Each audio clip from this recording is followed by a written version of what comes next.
زیر غور لائے جائیں اور ان کے بعد وہ بل جب وہاں سے منظور ہوں تو ایوان میں پیش ہوں، تو یہ آرڈیننس بھی ایوان میں پیش کرنے سے پہلے کمیٹیوں میں یا جو پراپر فورمز ہیں وہاں زیر بحث آنے چاہیے تھے، لانے چاہیے تھے۔ تو حکومت کو یہ پیغام دیتے ہیں کہ آئندہ اس حوالے سے کوئی رعایت نہیں ہوگی، کوئی حمایت نہیں ملے گی۔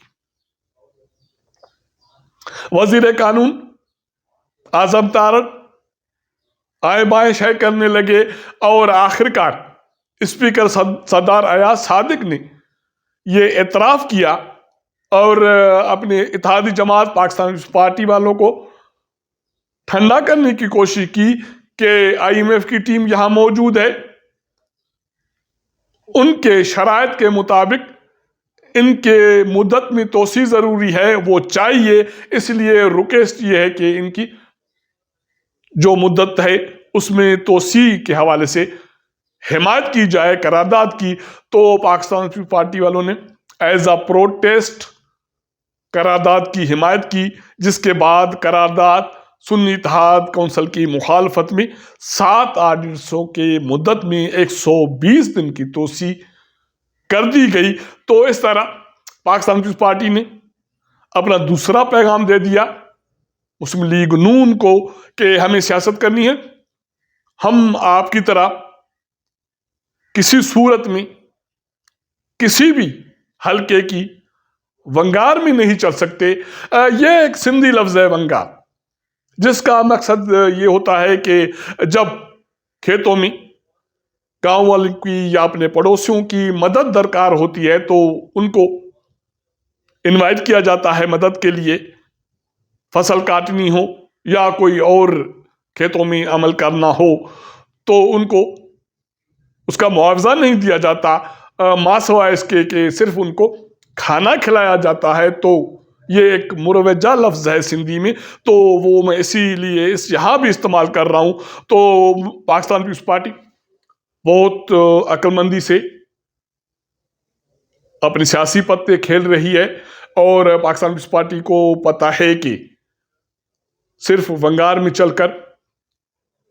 وہ سروائیو نہیں کر سکتی یا پنجاب میں اس کا بیس نہیں بن سکتا، کیونکہ سنی اتحاد کونسل یا تحریک انصاف جس ڈگر پر سیاست کر رہی ہے اس کے لیے ضروری ہے کہ اسی کو فالو کیا جائے۔ اگر مسلم لیگ نون جس طرح حکمرانی کر رہی ہے یا جس طرح ان کا طرز عمل حکمرانی کا ہے، سیاست کا ہے، اگر یہ لمبا معاملہ چلتا ہے تو شاید پنجاب میں یا باقی صوبوں میں مسلم لیگ نون کا جو اسپیس خالی ہوگا اس کو پاکستان پیپلز پارٹی فل کرے، اور باقی جو پیرالل قوت ہے وہ تحریک انصاف کی ہو۔ مسلم لیگ نون کی صورتحال بہت خراب ہے، وہ اس لیے کہ ان کے دل و دماغ سے ابھی بھی عمران خان کا خوف نہیں نکل رہا، اور وہ خوف ان کے دلوں پر، دماغ پر، سیاست پر طاری ہے۔ جو کچھ انتخابات میں ہوا وہ ہو گیا، اب حکومت بنانے کے بعد بھی مسلم لیگ نون کے رہنماؤں کے سر پر، دماغ پر وہ خوف طاری ہے۔ 2 دن پہلے وزیر اطلاعات و نشریات عطا تارڑ نے ایک پریس کانفرنس کی، وہ اس کی پہلی پریس کانفرنس تھی، اور وفاقی وزیر اطلاعات و نشریات کسی بھی وفاقی حکومت کے ترجمان بھی ہوتے ہیں مرکزی، تو اس کی جو پہلی پریس کانفرنس تھی وہ بھی تحریک انصاف، عمران خان، ان کی سیاست، ملک دشمنی، ان الزامات کے گرد گھومتی رہی، اور انہوں نے ایک بڑا الزام لگا دیا۔ ان کا الزام یہ تھا کہ IMF کو خط لکھنے کے بعد تحریک انصاف نے یورپی یونین کو ایک خط لکھا ہے جس میں یہ درخواست کی ہے کہ پاکستان کی جو تجارت ہے اس کے حوالے سے GSP+ کا جو اسٹیٹس ہے اس کو ریویو کیا جائے، اس کو ختم کیا جائے۔ انتہائی سنگین الزام ہے، پاکستان کی تجارت کے حوالے سے، معیشت کے حوالے سے ایک بڑا قدم تھا، لیکن اس کا بھانڈا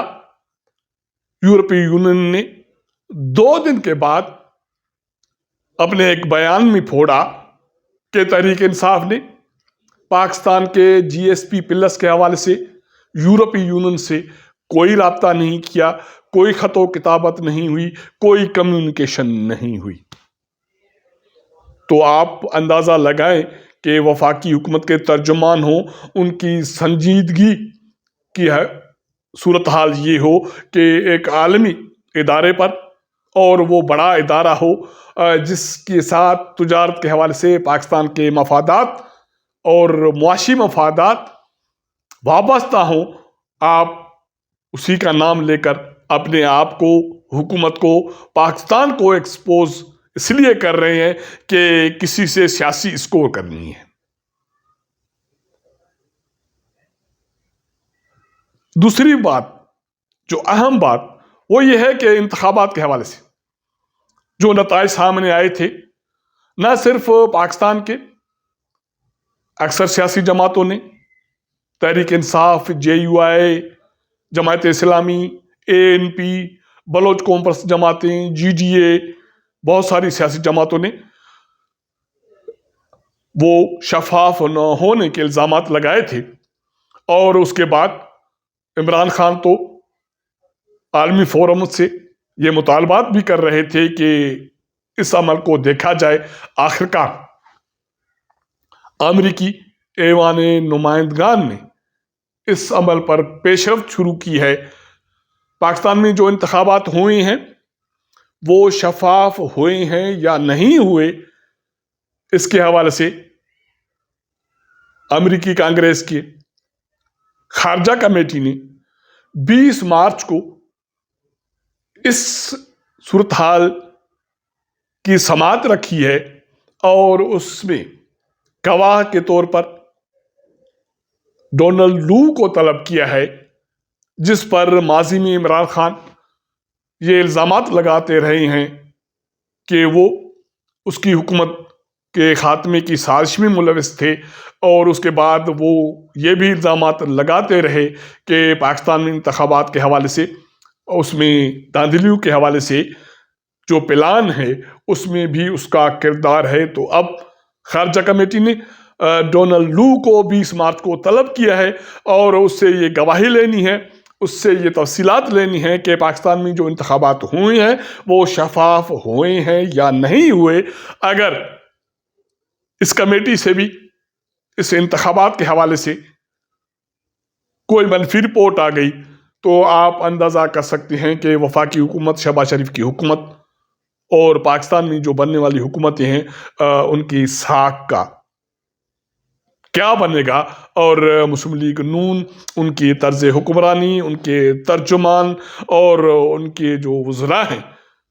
ان کے طرز عمل کی جو صورتحال ہے وہ میں نے آپ کو بتا دی۔ اب فی الحال یہ ہنی مون پیریڈ ہے وفاقی حکومت کا، وزیر اعظم شہباز شریف کا، اسی میں اتحادیوں نے آنکھیں دکھانا شروع کی، اور اس کے حوالے سے ایک بڑی خبر یہ ہے کہ وزیر اعظم شہباز شریف کے ایک اتحادی جماعت MQ میں بھی بڑے حد تک پھوٹ پڑی ہے۔ وہ وفاقی وزارتوں کے حوالے سے، سندھ گورنر کی تبدیلی کے حوالے سے سخت انتشار کا شکار ہے۔ اب دیکھنا یہ ہے کہ یہ جماعت بھی سروائیو کرتی ہے یا نہیں کرتی۔ اگر نہیں کرے گی تو پھر شہباز شریف کی حکومت کا، اور ان کو جو خیرات میں مخصوص نشستیں ملی ہیں ان کا فیصلہ بھی ابھی سپریم کورٹ میں ہونا ہے، تو بہت سارے ایشوز ابھی بھی عدم استحکام کا سبب ہیں یا غیر یقینی کا سبب ہیں۔ تو اس لیے حکومت کو میرے خیال میں سوچ سمجھ کر